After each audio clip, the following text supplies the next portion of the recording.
Zach, I wouldn't say that was exactly a pretty weekend for the Guardians. Would you agree?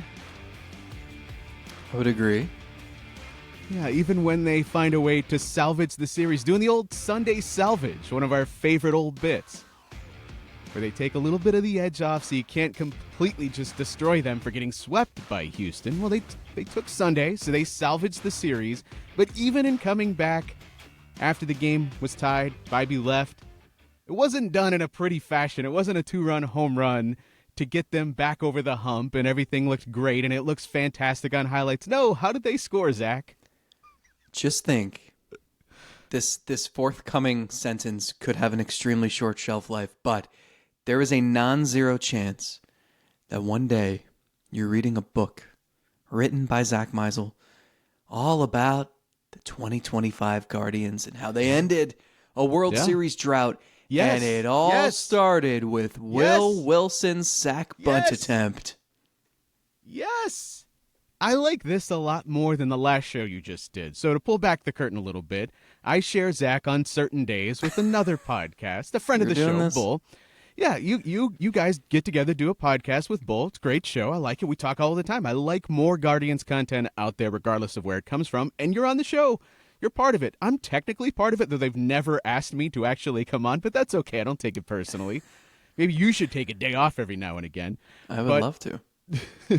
But I was listening to that as I was getting set up. I just come back from my morning walk, and it was just so down, and like I expected that, a little bit of a depressing funk because the team's just not playing well. The offense just really stinks. But man, I felt like Bo was really down in the dumps, and I thought it was our responsibility for you to come back on this show and bring back some positive vibes, because I can't listen to that and then you come on here and bring the same funk with you. No, we need to be a little bit more positive. Zach, this team is so bad right now. They're only a half game out of the wild card. They found a way to salvage the Sunday game against Houston. You got a great start from Tanner Bybee. The starting pitching, while not perfect, really has not been the issue here lately. Couple better runners in scoring position games here and there. The offense wakes up a little bit. Maybe they find some thump against left-handed pitching. You know, the thing we all thought they were going to suffer against this year. How are they going to hit lefties? I remember talking about that all spring training. If they figure all of that out, this team's right back onto the races. Okay. So, yeah. I mean, I have... There's an outlet in my office here, and there's a couple switches. So I switched on the negative Zach for that show. You want me to switch on the positive Zach for Thank this you. one? Can you do that while live on the show? Look, we didn't anticipate going 55 minutes on front office shortcomings and ownership. And I mean, you know how this works. Like, you devolve into a conversation, and it's just... And I think this team, it's not as simple as just, well, the lineup, the offense stinks. And sometimes you have years where it's just, no, like, everybody saw this coming. It has, what we thought would happen has happened, right? It's, you can't talk about this lineup's deficiencies without mentioning the offseason plan, without mentioning stockpiling middle infielders for years and years and years, for Daniel Schneemann, the 1,003rd overall pick in 2018, being the one guy who maybe pans out. It's just a mess. And I think what you said, the glass half full way of doing this, is that despite all of that, like, I don't know that they're that far off of the best teams in the American League. We've seen them. I like that message in the last more. 2 weeks. We've seen them take 3 or 4 in Detroit. We saw them play the Yankees tough and the Astros tough. And, like, to me, the difference between those teams is the Guardians lineup just needs to be a little bit deeper. They need 2 bats and maybe like a reliever and a healthy Shane Bieber. And I don't know if any of those things are going to happen. So the problem is you're limited to banking on an eventual call-up of Chase DeLauder or CJ Kafis or Juan Brito saving this team, and like that's not fair. So I don't know where you go from here. I'm really tired of watching Will Wilson at bats. I think everybody was tired of watching Jhonkensy Noel at bats. But like I don't know. You're getting a career year at 32 from Jose Ramirez, and that's lifting up a lineup to be well below average. Hey, no, you left that negative guy far behind, and of course I'm being a little bit facetious here. I see all the issues here. I'm just as frustrated as anybody else. This is my coping mechanism on a Monday Mm. morning to get through this. And you know what? If the team's not going to bring some positive vibes, I'm going to bring some myself so I can get through the day and do a show with you and not feel all It's down in the raining. dumps. It was comfortable on my walk this morning. So I'm going It's to a look at that Monday. as a positive. No, I'm going to look at that as a positive. You mentioned Jen Kency Noel. I want to get to that. But you bring some positive. You make me laugh this morning. That's what I want you to Okay, do. fine. You've told the story all the time about Cody Allen and you nicknaming him the maid. Yeah. And when you told him about it all these years ago, what did he tell you? He remembers that interaction. I didn't think he would. I was hoping he wouldn't. It was that bad. Yeah, I didn't watch anything on TV this week. I don't know how Cody Allen has done on TV as I think he was doing pre and post game this weekend. And I will say I was overhearing him sort of banter about topics he wanted to cover in Sunday's pregame show. And you could hear in his voice, and I think this is like the separator between, I think many athletes are like interested in like the post playing career media analyst role, but certainly it's not for everybody. Just from a few minutes of overhearing Cody talk about like why teams are pitching to Jose Ramirez, talking about curveballs, pitch mixes, you could hear the passion in his voice. And it had me thinking, like, if he wants to, he can probably be pretty good at this. We knew Chris Jimenez was going to be great at this from when he was a player because he talked about everything in life with passion, right? And, like, you can hear it with Cody Allen. And so I was talking to him over the weekend about, like, did you know you wanted to do this? And he really didn't. It was just, he was in town as an alumni ambassador last year. And he's like, hey, if you ever need anyone, like, might be interested. But it's cool to hear like someone who wants to do the prep, who's getting excited about the nitty gritty details, who enjoys like the way that Al Pulowski like tees up a topic for him and then he can hit it out of the park. And so we were just catching up and somehow someone had asked him how he got the nickname Chicken. And so I joined in on the conversation. I was like, well, he almost had another nickname.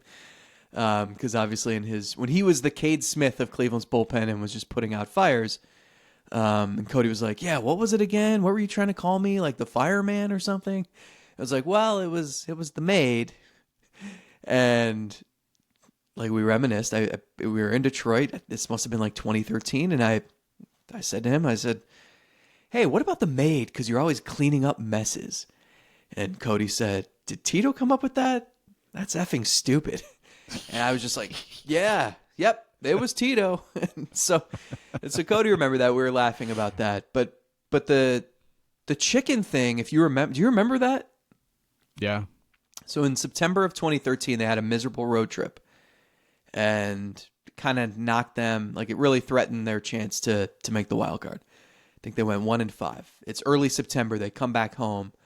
I had always thought it was Justin Masterson behind this. As Cody remembers it, like they're on the bus, like going back to the airport or going back to the ballpark after they landed in Cleveland, and Corey Kluber had already ordered a chicken. I guess you could just do that in 2013. You just Amazon just delivers a live chicken to the ballpark. I don't know, but in the outfield, the next day, there's just pitchers roaming the outfield to shag fly balls, and there's just a chicken. And I remember we're all standing there like, what is happening here? But it became just a way to like boost morale, I guess. And then they started winning. And Cody Allen somehow became like the keeper of the chicken. And he was reminiscing about like, they finish a game and they're giving high fives in the clubhouse, and he's got this chicken and he's walking back and he's got to put it in the coop. And all of a sudden he sees all the front office members coming.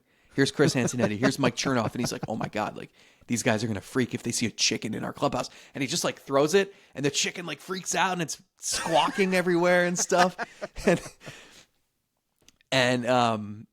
So, but this sparked them, right? So Cody, like, I think Ruben Niebla had called him Al, just Al, short for Allen. And so everyone's calling him Al. And then they didn't know someone like didn't know what the Al was short for. And that got mixed with the chicken. And then it became Chicken Alfredo. And then it became Chicken Al. And then it just got shortened to Chicken. So Cody and this chicken became synonymous with each other. Cody's nickname becomes Chicken. The chicken sparks a winning streak. They finished 20-6 that season. They get the wild card berth. And everyone thought it was because of the chicken. And if you remember, I think it was the next year they were struggling. And all of a sudden, Kluber shows up in the outfield during batting practice in a chicken costume. Remember that one? And it was a play off of that to try to, again, boost morale. They ended up giving out a bobblehead of that chicken. But long story short, you never know what's going to spark a turnaround. Like sometimes it's a sack bunt that turns into an error and a go-ahead run, and sometimes it's just a live chicken. So I did the research. On Amazon, you can buy transporting boxes for chickens, and then you can also buy 6 fertile chicken hatchling eggs, and then I found 12 chicken hatching eggs, rare breeds. Rare breeds. And then you can buy chicken coop. I can't find actual chicken that you can buy on Amazon, but maybe I just wasn't looking in the right spots. They turned the outfield into foul territory. And with that, we look at an outfielder that wasn't that sort of foul, but foul in a different way when he played this year in Cleveland. And I say that unfortunately because I really like him personally. Seems like the nicest dude. I wish success upon him. He contributed one of the biggest playoff moments in club history. And unlike Oscar Gonzalez, where you didn't see him again and kind of had a feeling that you might not ever see him again, which on Kenzie Noel, I don't think that is the case. I think this is a guy that can help this team. He still has a very fun profile with very real power.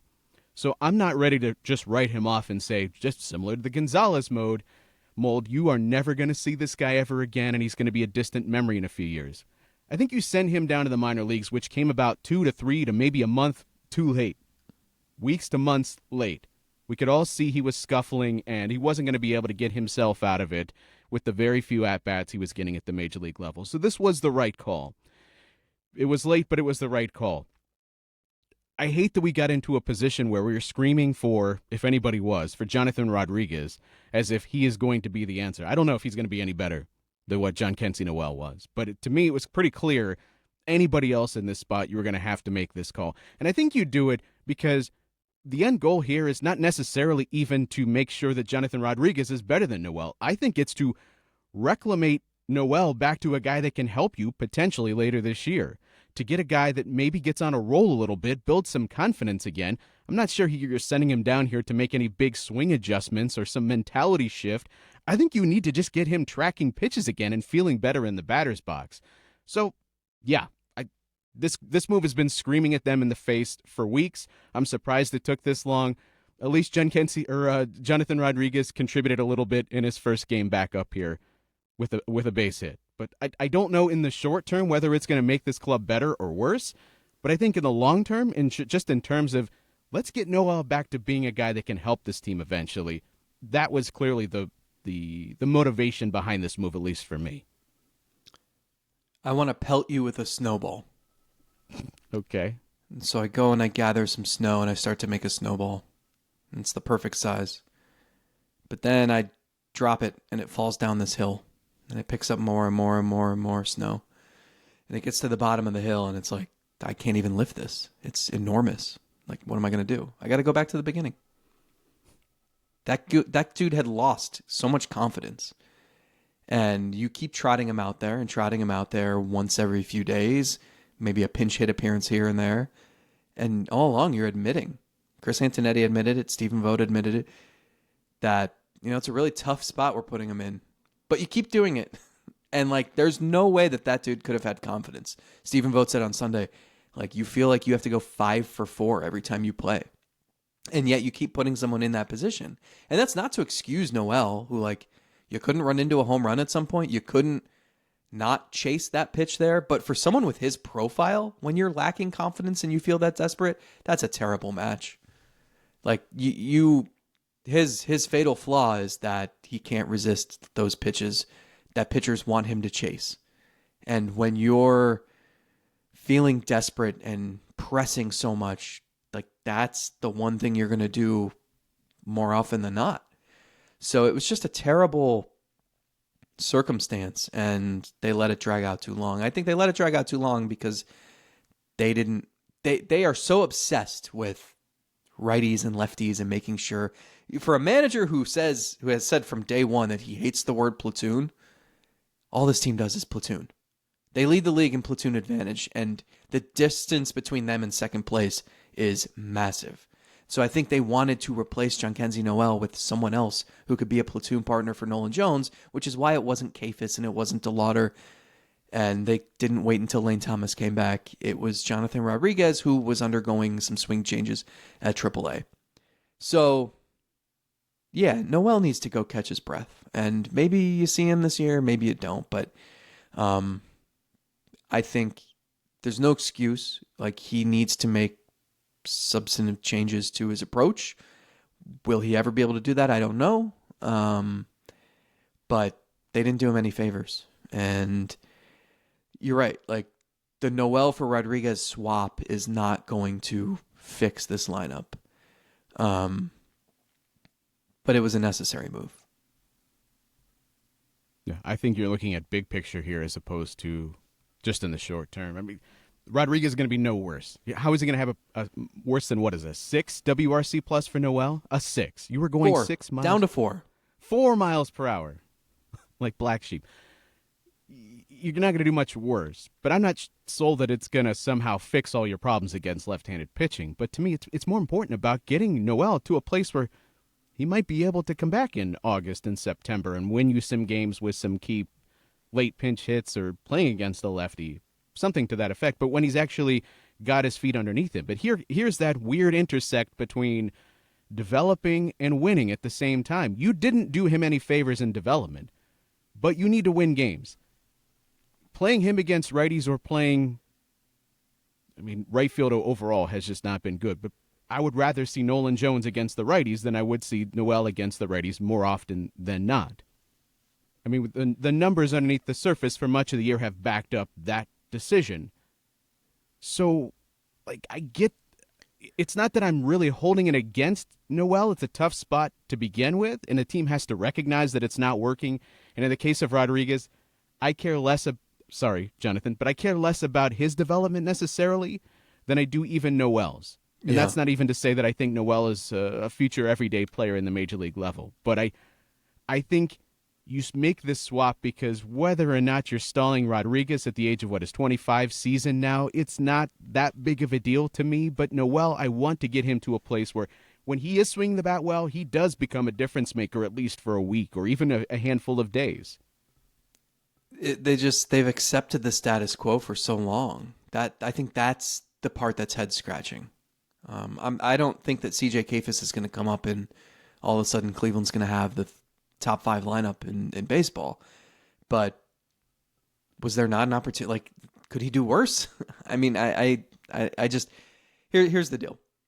There are 4 spots on this roster, four positions in this lineup that are so bad that it's dragging down what there's like no middle ground with this lineup. Center field, they rank 30th out of 30 teams in WRC plus. Right field, they rank 29th. Shortstop, 29th. Catcher, 24th. That's abysmal, obviously. But you want me to be positive here? They rank 2nd at third base, 2nd in left field, 2nd at second base.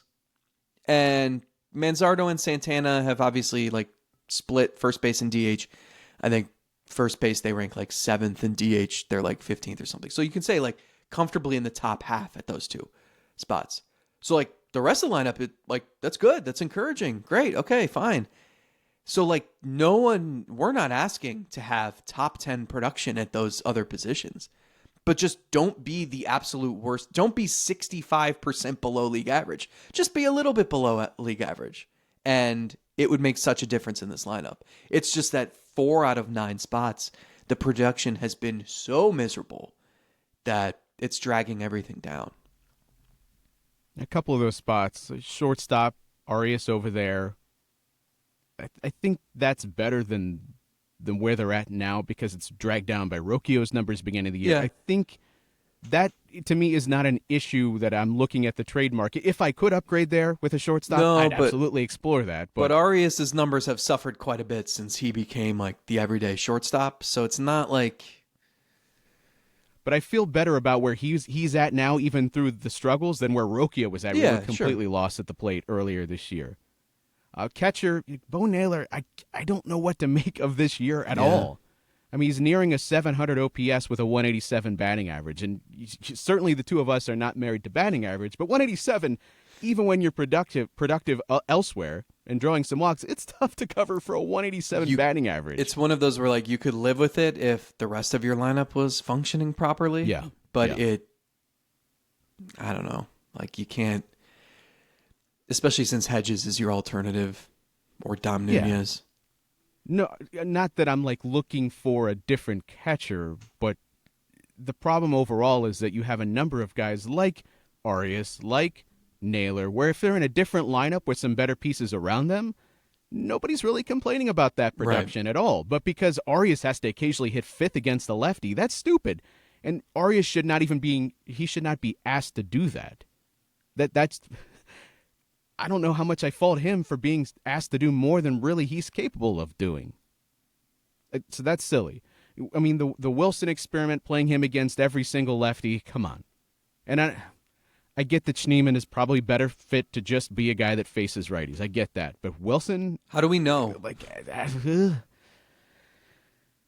Hasn't Schneemann at least earned the right to face some lefties? I guess. Maybe. I mean, but also, like, look at who we're like. Look at the conversation we're having right now. Like that's my point. Right? Know. Exactly. Who could have seen this coming? And I don't want to do this. I don't want to rehash the same complaints I've had. For whatever. 15 Just years. Go back to previous shows earlier this year. I mean, even Angel Martinez, he's slumping now, and he's still hitting against lefties, thank goodness, because they need some production against lefties, but it's the curse of the two-hole hitter. I keep saying it. You keep putting guys in the 2 spot, and then they fail because you're just looking for who's hot for 3 days to put in the 2 spot, and then they regress, and you go, oh no, he sucks in the 2-hole, find the next guy that's hot. If only you had an MVP candidate who was just out of his mind right now, who could hit directly behind the other guy in your lineup who hits. I'm done with that. Obviously, there's something there that I'm missing. That's done. I'm done screaming about that. Why not Carlos Santana in the 2 spot? Or him. He's getting on base a ton, so make it so it's Kwan. Carlos Santana, then I can live with it. It's just singles or just getting on base in front of a Jose. Fine. Because then there's somebody on base in front of Jose. That's okay. Put him in the 2 spot. It's the curse of the 2-hole hitter for this team because nobody is good enough to hit there for more than a day and a half without going cold again. Angel Martinez, we've talked about that he's a fun player. He is miscast as hell hitting in the 2 spot, especially right now when he's got a 617 OPS. He's got a 257 on base percentage. That's not going to work there. You are asking these guys to do more than what they are, maybe ever in their career, but maybe certainly at this point in their career, because you didn't fortify the lineup with enough guys around them. And now... But TJ, they stockpiled middle infielders for years and years and years. Even Carlos Santana, who had a great stretch, if he cools a little bit, even a little bit, then the lineup suffers immensely. Yeah. I mean, what happens when Jose's not hitting 333 anymore? What happens then? I mean, he doesn't come through in the middle game in the series after he already hit the home run to tie the game, and you're like, because he didn't come through again and play the role of hero again, you lose the middle game of the series? Yeah. You're being pretty negative. I don't know. I guess my point is, and probably both of our points here, I just don't expect anything to change. So I'm not getting all riled up and upset about it again, because if you keep ramming your head into the wall, you're going to get the same result. Now, if you mix some of these variables a little bit and bring some guys up, even if you don't have I mean, they're playing this game with Chase DeLauder. We want to make sure he can play every single day. Why can't he do that at the major league level? Why can't he just play 4 days at the major league level? I mean, good teams like the Yankees and the Dodgers, and if you don't have an everyday spot for a guy, so what? I mean, how often do the Dodgers call somebody up that's like a top prospect for them, and they're just the short side platoon because they just need a good hitter. They just need somebody, even if they don't have everyday playing time for that guy. Then they see if it works. I don't know. They're 34-30. I just like, this isn't new. We yell about this every year. Center field over the last 15 years, they ranked 29th in WRC plus. Right field, 26th. Catcher, 26th. These are the same problems they've had year after year after year. That's why it's a bigger discussion. It's a discussion about decisions to not trade middle infield prospects when they have value. They've made the wrong decisions on guys in terms of evaluation and development and transactions. They've not developed properly. They've not traded properly. They've not spent properly when it's time to put the finishing touches on a roster that is ready to win. If you really want to get down to it, they've not had a good handle on what their team is. They didn't expect to be good in 2022. They were ready to trade Jose Ramirez and go into a deep rebuild. And then they caught fire in September and won the division. They had low expectations in 2024. They thought they were like an 80 to 85 win team. And then they went wire to wire. And then they didn't. They operated over the offseason like a team that won 80 games in 2024 instead of a team that went to the ALCS. And this is what you get. We've heard for how many years in a row, well, it's a really young roster. We have to have patience. At some point, shouldn't that narrative change? Yeah, because you keep the same guys and they get a little bit older. Is it like So Family Guy where youngest Stewie's roster. just a baby year after year after year after year? The Simpsons characters, did they ever progress to a different grade? South Park, are they still in like third grade? So I just All these years later? look. I thought Bo Naylor would be better. I thought Brian Rocchio would be better. I thought Lane Thomas would give you something, and he's been snake bitten. I actually think, like, I still believe, even with Shane Bieber's setback, and like, I'm not counting on him necessarily to deliver greatness here. I have confidence in the rotation. I think Bibby's looked so much better lately. Williams has looked so much better lately. Ortiz has looked so much better lately. I think Slade Ciccone, like, the numbers aren't quite there, but like, I see it. And I still think Clase, Smith, Gaddis, and Herron are what you want in a back end of a bullpen. Like, could they use another trusted reliever? Maybe it's Franco Alamán. Maybe it's a trade acquisition. Yeah, that's the least of my problems. But when it comes to the lineup, and it's like, I'm just so tired of watching the same at-bats by the same players, seeing the same 9 out there all the time. And I don't know what the answer is. I don't know what the solution is, because everything they've tried over the years hasn't worked. And now they've got this top prospect list with everybody in that top 10 is basically a hitter. And that's different. Like, we're not hoping Bradley Zimmer can suddenly make contact. You're hoping that Travis Bazzana plays like a number 1 pick or something close to it. You're hoping Chase DeLauder can just stay healthy. But I also don't think that Kafis or DeLauder is going to completely change and make this lineup a World Series contending lineup all of a sudden. No, I think that's a ridiculous So that goes. thought. That's why it's like you missed the boat. Like, you needed to do more over the winter. You needed to do more a year ago or 2 years ago and make the necessary trades to just give you core pieces. And they didn't do that. And the development of all the middle infield prospects over the years has not panned out. And so you're stuck with this. And that's why you can't just trot Jhonkensy Noel out there for an extra month when you've admitted it's not a position to succeed for anybody. So it's too bad, because they had an awesome thing going last year, and more than just they were really good, it was a fresh, fun brand of baseball, and fans bought in. Like, that place was rocking all year.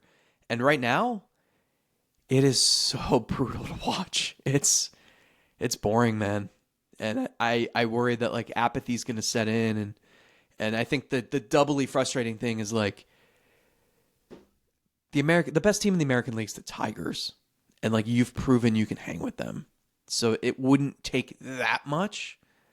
I just don't know that you have that.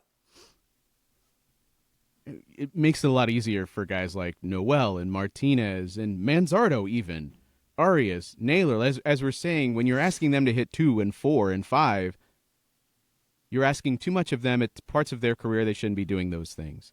But when you have a little, you trade away Josh Naylor, you brought in Carlos Santana. Just from an offensive standpoint, we all knew that was going to be a drop-off. As you look at the entire season, a drop-off just in offense. Now, the team sold it. Hey, we're going to be better overall because Santana brings more on the other side of the ball, and there's a leadership quality here, and I'll buy that. And I also would have just bought into just bring Santana in with Naylor still being here and just have an additional hitter. He's playing as well as I could possibly expect a 39-year-old to play. Yeah. But he has a 385 exactly. slugging percentage, and that's part of it. He's old. But how much he's been easier good, does it make? But it's just my expectations are lower. It makes you a little bit more patient with guys that are going to go through their slumps. I mean, Manzardo this year, you're seeing it's going to be an adjustment for him.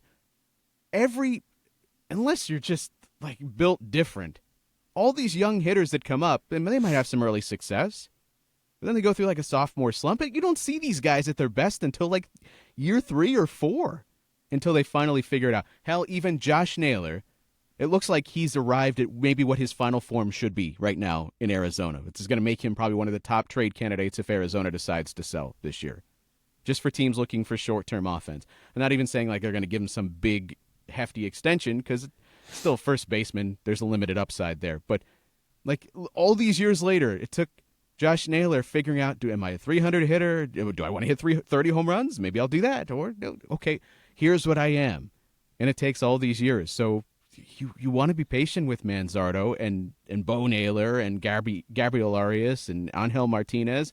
And the reason why the Guardians sometimes get bit by letting younger players go is because they want these guys to be on it from minute number 1. And when they're not, they got to go to the next guy that's kind of similar to them in the minor leagues. We're also going to be left with a bottleneck of young players instead of trading some of them away when they have that younger prospect pedigree.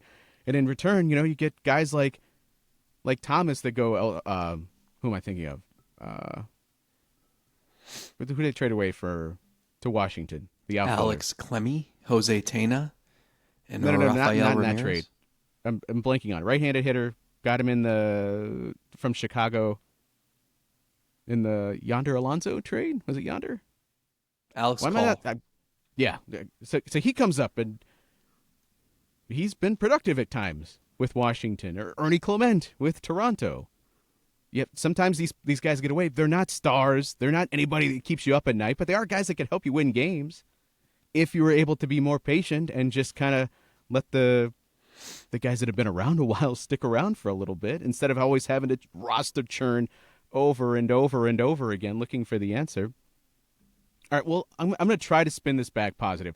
I'm going to give you some rest of season projections from your favorite projection system, Oopsie. And I want you to listen to what they have for this WRC Plus. Remember, 100 is league average here for WRC Plus. So if I tell you Jose Ramirez rest of season is projected a 127, that means the rest of the way, according to Oopsie, he's going to be 27% above league average in terms of a hitter. I'm going to tell you what that is, and I just want you to, just based on that, what does that do for your rest of season outlook for that player? Okay. So Jose Ramirez, 127. Oh, that's low. You think so? I've had so much fun watching him over the last 13 years, but really, the last month or 6 weeks. First of all, he's walking way more.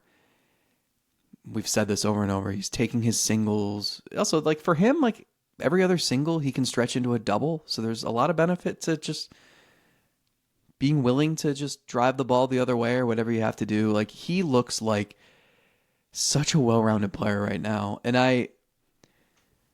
it's been so much fun to watch. His OPS plus is 165. He's been 65% better than league average, so like 127. While I expect this to come back to earth a little bit, I want him to keep this up. Like I've feel like I've predicted that this guy's going to hit 300 or 320 every year for the last decade just because it's in there. We've seen it now.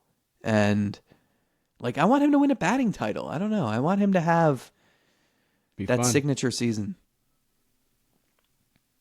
And remember, these are going to do a better job of reminding us the guys are going to regress back to career norms. We often think, well, because he made some change, that's just going to continue. And these are a reminder that guys are career norms, and the league does certain things to regress back to the norm. So you have to bake that into a certain degree. Yeah. And that's why these are helpful. And obviously he's got power. Remember that. And he's on pace to hit 30 home runs. But he's the most fun to watch when he's always on base and running amok, right?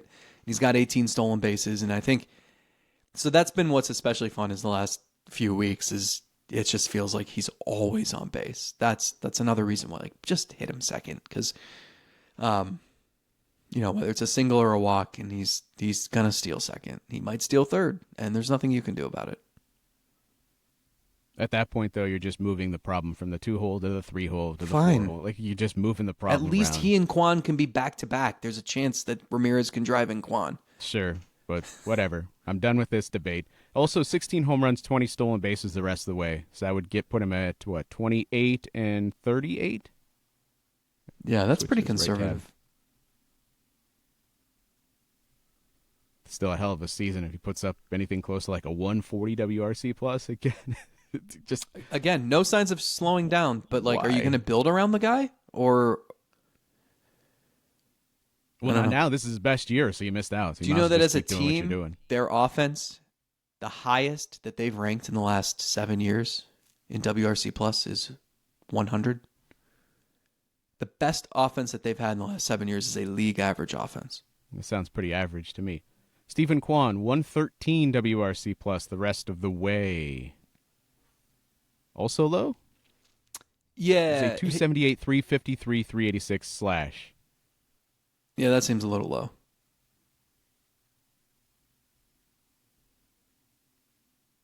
I'm still not sure like what. He had a bunch of homers early, and then we're all talking like, okay, he's probably going to hit 20 home runs this year. And now he has one in the last month plus, one in the last 6 weeks. So I still don't exactly know like what this looks like, but dude's just a single slapping machine and mixes in enough doubles to keep that slugging percentage healthy.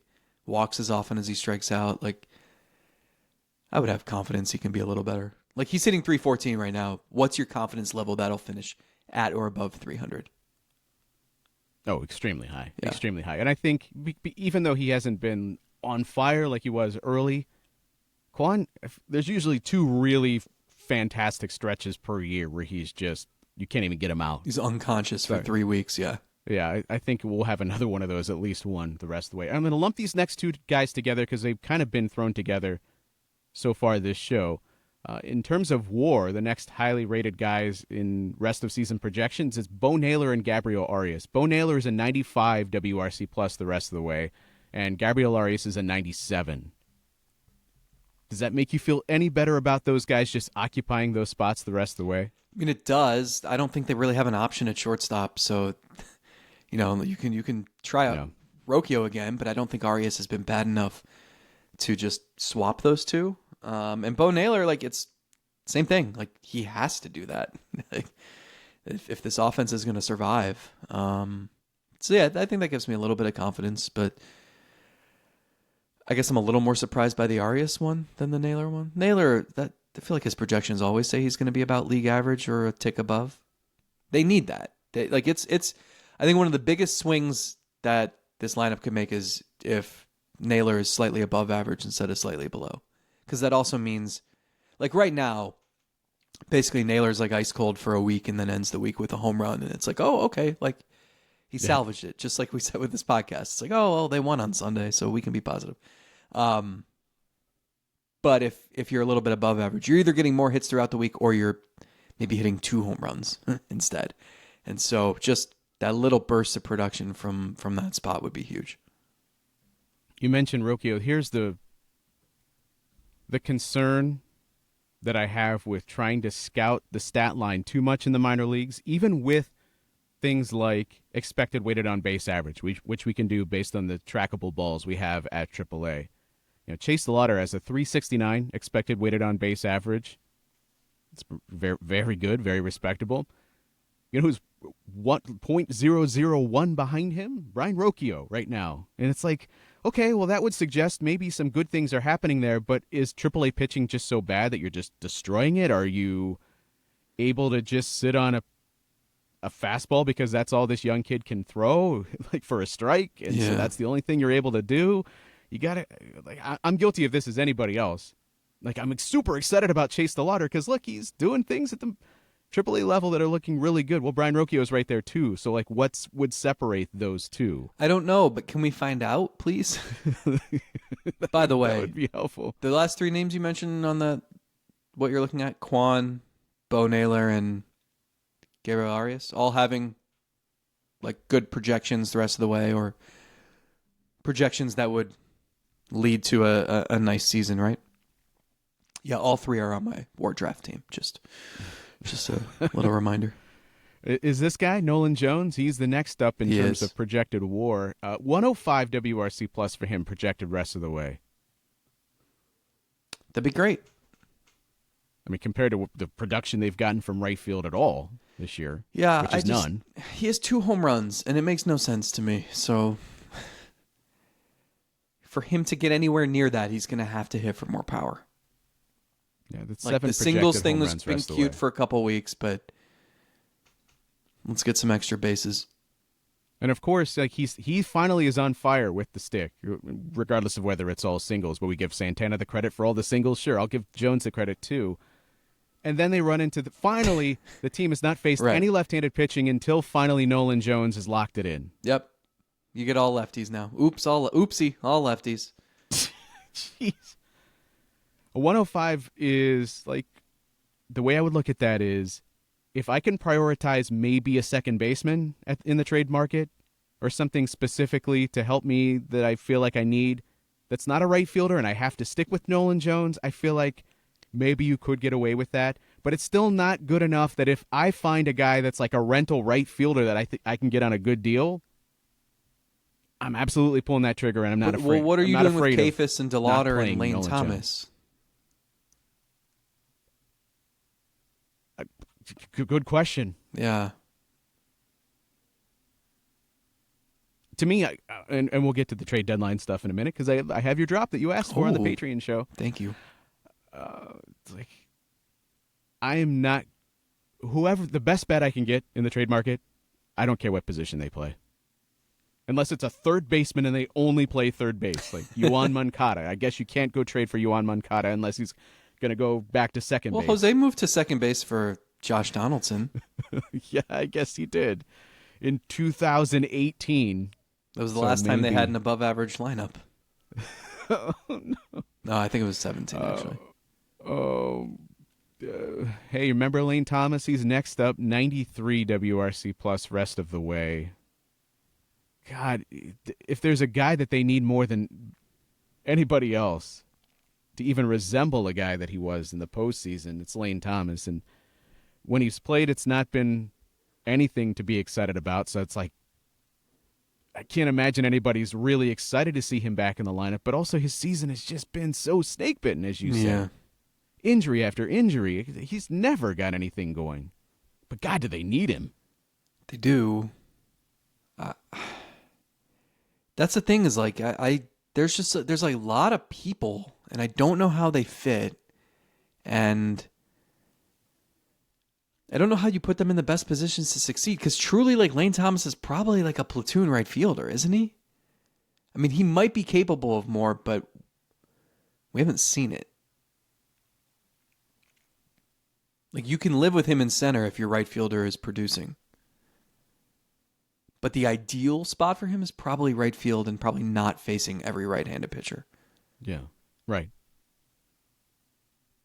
But on this team... Speed, The speed power combo when he's been at his best is great, and when you can slide that into center field because your right field production, okay, sure. But God, like being super excited about a move for Jonathan Rodriguez and hoping for Lane Thomas's return doesn't scream great things about where I think the offense is in this given moment. Yeah. Yeah. Which is so weird. It's so weird because when I zoom out and I don't look at even statistics, I just look at gut feeling and what I've witnessed, starting pitching is not a problem. Bullpen has on occasion been an issue, but I don't think it's really an issue. I think those are two things about this team that I feel pretty good about where they're at right now, and it's just the offense.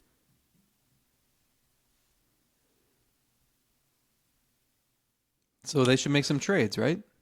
Kyle Manzardo, 102. 102. Oh, yeah, we'll get there in a second. 102? You think he's capable of 102 the rest of the way? Well, that's what he's been so far, at least according to OPS Plus, and that's with the scorching hot start and then a just free fall. So yeah, I think split the difference there.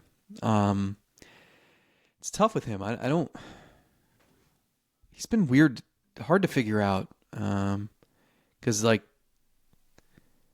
he always seemed like a guy who was gonna be better against righties,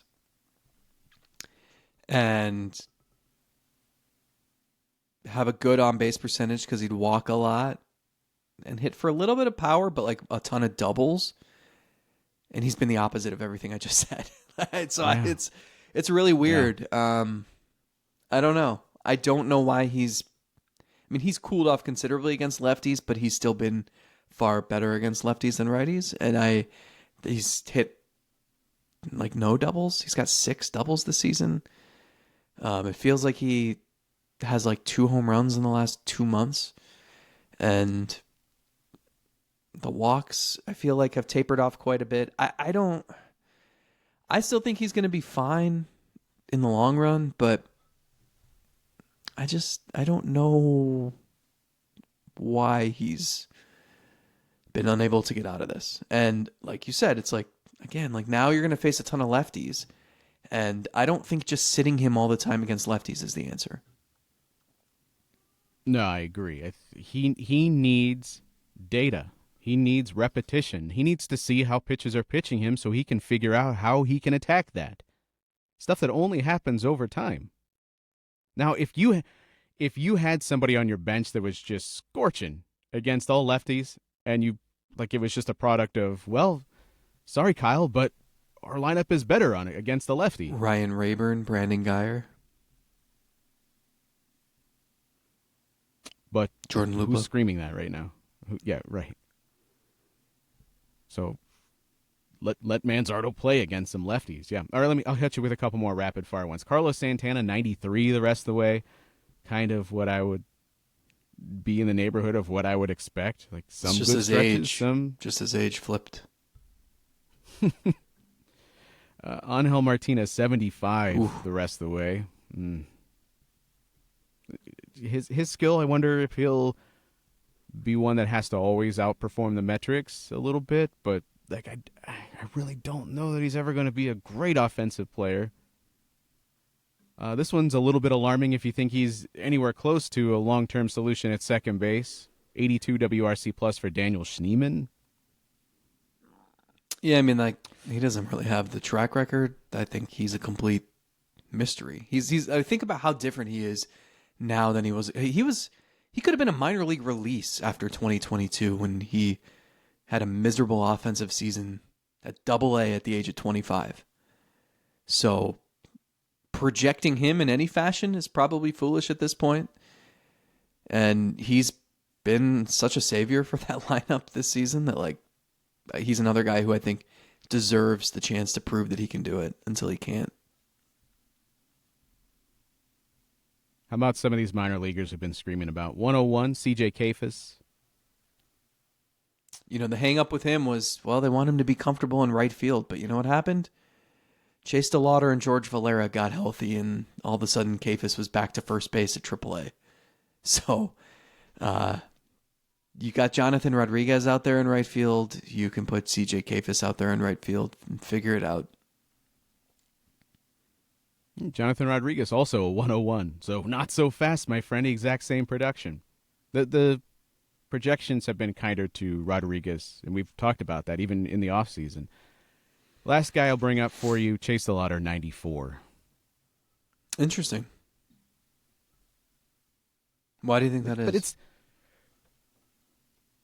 But I don't know without looking specifically about what in the data would be suggesting that, but like that's not unreal to think that a young player would come up and just be okay. Yeah. Like it's not awful, not killing you, but just fine. The rest of the that's getting yourself into these positions where you're asking young players to come up and start producing a 130 WRC plus. It's pretty rare that happens for a prolonged period of time. Guys aren't going to be themselves until 2, 3, 4 years into their careers, until they gain the experience of see how talented pitchers attack them. Okay, well then when are they trying to win a World Series? Because if we have to wait until 2, 3, 4 years into DeLauder and Kafis and Brito and Pizzana and Ingles' careers, then by that point Kwan is not here. Ramirez is at the very 3 years end. into their careers. You're already thinking about trading them, right? That's how this goes. What? We have lost the plot. This has not been the positivity hour that I hoped it would be. So let's think positively. How would this team make themselves better? How are you going to do that, Zach? Well, if it's not going to come internally, it's going to have to come externally. And now, here are our top 3 trade candidates of this very moment. Names subject to change based on small sample size noise. Certainly not because we were wrong and that guy actually sucked. Wait, our new intern is British? He's done several of our voice. I don't remember. Before. I thought I met him at our Selby's Godcast company party in December, but I don't... didn't know he was British. Okay. He disguises his voice. He goes by many different voices. Okay. So I have 3 for you. I wouldn't necessarily... These are not the top 3. These are just three names that I just want to talk about very briefly, because I don't know that the Guardians are going to buy or sell or do both, or is anyone going to sell? Everybody in the league, there's like 3 good teams, then everybody else is just 34-30. So there might be no market, except the Rockies. There might be no market. But as we sit here on June 9th, these are 3 names that just, I don't know, like let's talk about them. How about Brandon Lau? I feel like I've been talking about him for a year.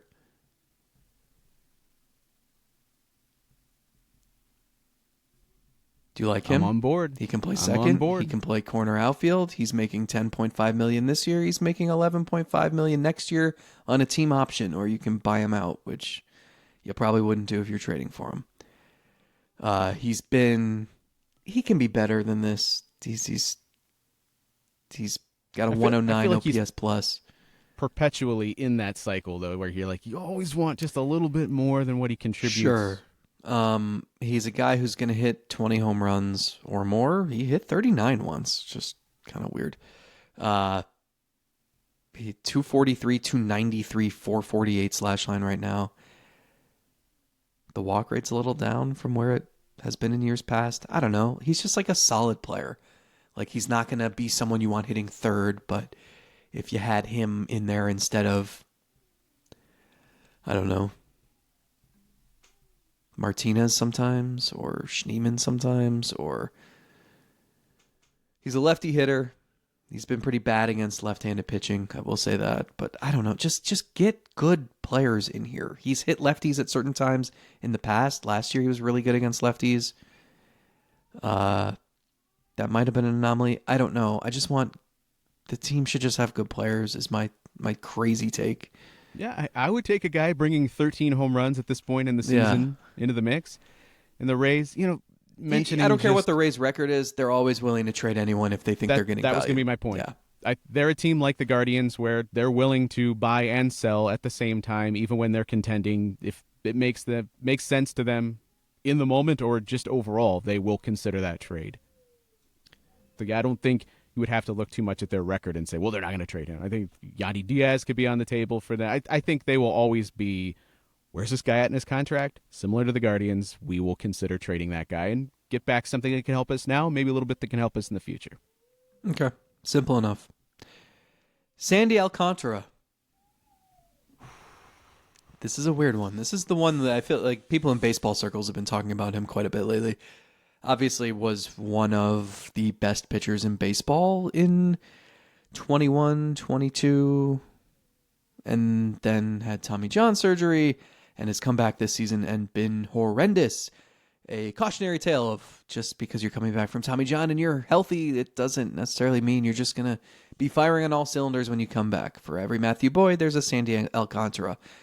The Marlins, I think the plan everybody thought was this guy would come back and he'd pitch well, and then they would trade him because they have a bunch of starting pitching, and who knows what they're doing ever.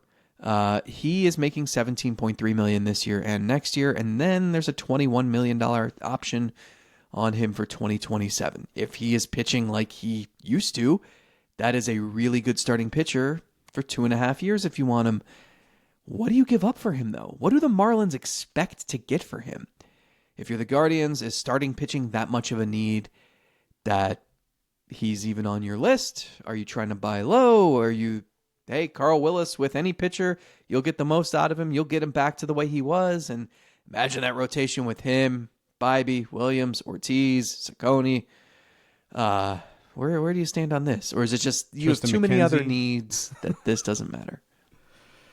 Yeah, I mean, it's a fun thought that if you get him anywhere close to what he was, ooh, man, that's exciting. I just don't think you're going to get him back to what he was. I'm really, really concerned about that for his sake and also for anybody that would be trading for him. I don't think this is a business the Guardians can be in. I think that's way too risky. And yes, while I believe they can get certain pitchers back on the right page, and Miami may not be the best place for that to happen for Sandy. It's the money and I think the talent that would have to be going back. I don't think that makes sense. I'd rather just use some talent on some offense and trust the starting rotation. Okay, then let's do that. How about a guy who they had lots of interest in at one point? Sean Murphy. The Braves are a dumpster fire at the moment. Drake Baldwin has come in and done a nice job for them at catcher. Sean Murphy has actually had a solid season in 40 games. OPS is 771.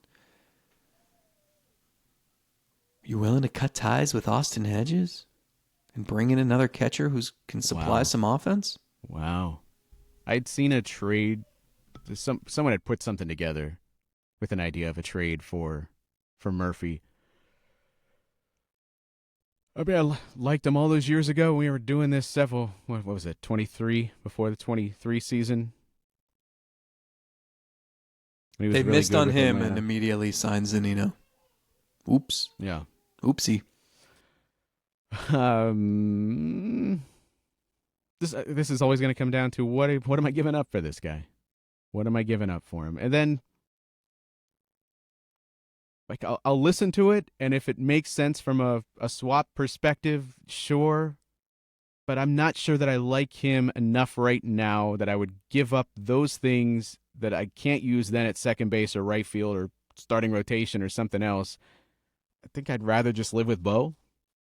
I mean, the one thing that you have to remember here, it's tough for a catcher to switch midseason because everybody has to learn the new tendencies, and maybe that's not as big of a deal as it once was with all the data that's out there and guys calling maybe from the bench. You could have coaches helping and assisting in certain situations or between innings or whatever. So maybe it's not as big of a deal for a pitcher to be comfortable with the catcher and know what he throws. But this team, they really don't like shifting gears unless they really have to mid-season. I think I'd just live with Bo and use those resources elsewhere. Yeah, but I mean, if you could just get him for peanuts or something you don't think you need, okay, I guess. But he is under team control through 2029, which is nice. But this is a fun exercise. We can do this every so often for the next 7 weeks until the trade deadline. Can I do something to get the blood boiling a little bit? Let's do it. I like when my blood boils. I've got one for you. I think he'd be a great fit. I mean, we talked about Schneemann really could use a right-handed hitting partner, middle infield. He could use a day to get Jose off his feet, Helpful at third base would Don't be nice. do this. Don't do this an hour into the episode. How about a guy? Let me just read you what this guy's doing against lefties this year. He's got a 142 WRC plus against left-handed pitching this year. Does that sound nice? Is that like, wouldn't that be the best you could expect from Will Wilson? Zach is putting the headphones away for the people listening at home. He's turned off the video. I don't know why you're so upset. Overall, he's hitting 282 with a 315 on base percentage. Why are Welcome you doing back. this? A 437 slugging percentage, a 111 WRC plus. He's on a short-term deal, not making any money. You could get him probably for nothing from the Washington Nationals. What is wrong with you, man? I want to reignite the war. I think who would be a tremendous fit for what you need. you Someone out that of your could kill mind? some left-handed pitching, play third, play second, maybe even occasionally play shortstop. Welcome back to the Ahmed Rosario Wars. Everybody, let's go. Let's go. Yeah, I'm actually all for it. Sign me up.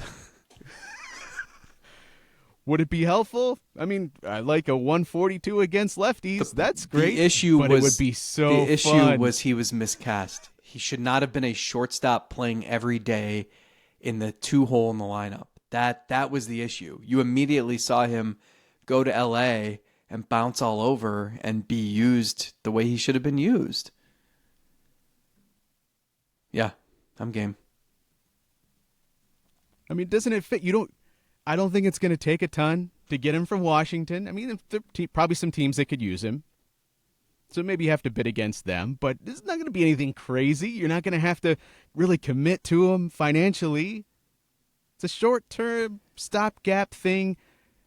He liked playing over here with Jose. Remember Jose Ramirez wanted him, he was going to give him like $40 million Yeah. to fund a contract extension. Jose is hitting 333, and then you bring one of his best friends back, he's going to hit 370 the rest of the way. Interesting. And more than anything else, I would just love The content. to reignite the wars. Yes, Yeah. it's content. God, he does fit exactly what they need. He'd be a good fit.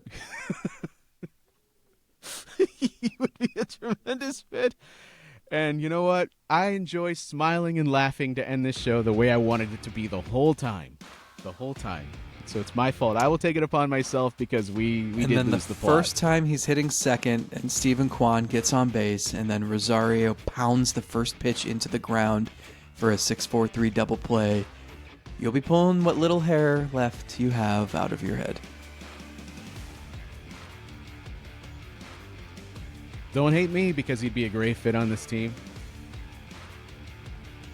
Bring him back. Bring him back. Give me some Ahmed Rosario. Man, I deserve it. trying to reignite a war. Or maybe he would bring us all back together.